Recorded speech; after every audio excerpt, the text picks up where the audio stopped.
Numéro 5, Caroline Wozniacki. On ouvre notre top 5 avec la tenniswoman polonaise Caroline Wozniacki. À 22 ans, l'ancienne numéro 1 mondiale a beau n'avoir jamais gagné de Grand Chelem, on ne lui en tiendra pas rigueur. Caroline est le rayon de soleil du circuit féminin. Toujours de bonne humeur, toujours le bon mot pour amuser l'audience. Son sourire ne la quitte jamais. Derrière cette façade lumineuse se cache une femme fatale. Caroline Wozniacki va sortir en septembre 2012 sa propre collection de sous-vêtements. Elle a elle-même posé en petite tenue pour la promotion de sa ligne « This is me », c'est moi en français.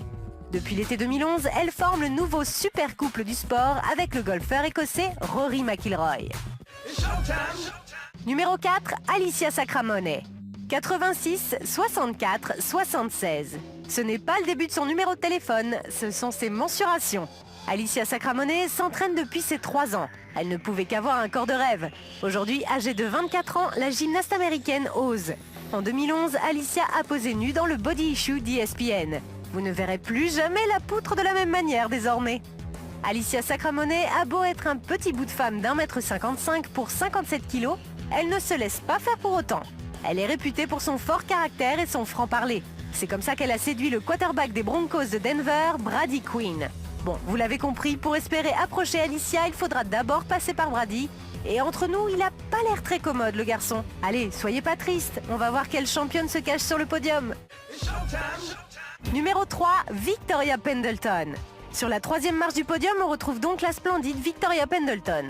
La liste des titres gagnés par la cycliste britannique, spécialiste de la vitesse sur piste, est tellement longue qu'on va aller droit au but. En plus d'être forte, Victoria est charmante. Elle est même, comment dire, bien roulée pour reprendre le vocabulaire de la piste. Être sportive et femme à la fois n'a rien d'incompatible pour notre championne.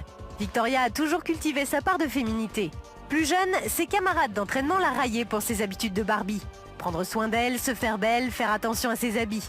Récemment, Victoria a accordé un long entretien au magazine Evening Star dans lequel elle avoue se maquiller avant chaque course.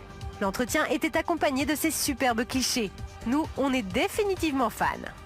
Je ne connaissais pas Victoria Pendleton, mais après être tombé sur quelques photos d'elle, j'ai envie de mieux la connaître. Elle est plutôt pas mal, c'est sûr. Je pense que Victoria Pendleton est une de nos athlètes les plus sexy. Moi, en tout cas, je l'inviterais bien au ciné ou autre chose. Numéro 2, Maria Sharapova. Vous pensiez vraiment qu'on allait l'oublier? C'est la diva de la petite balle jaune, aussi belle que froide. Ses rivales la détestent tout autant que ses fans l'admirent. Sur le court, la Russe Maria Sharapova bataille avec les meilleurs, mais en dehors, aucune ne lui arrive à la cheville. À 17 ans, Maria remporte son premier tournoi du Grand Chelem, Wimbledon. Son sourire d'ange lui ouvre les portes de la mode. En 2006, elle réalise ce shooting photo en maillot de bain pour le magazine américain Sports Illustrated, une série qui ne laissera personne indifférent. Aujourd'hui, sa compatriote Anna Kournikova, ex-miss des cours, n'est plus qu'un lointain souvenir.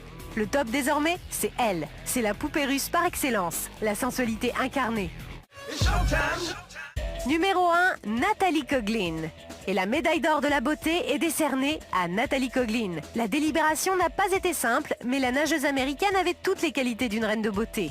Elle est belle, regardez ses yeux et cette bouche. Elle est talentueuse, c'est la première femme à être descendue sous la minute aux 100 mètres d'eau. Et en plus, Natalie est intelligente. Elle est titulaire d'une licence de psychologie de l'université de Berkeley aux États-Unis.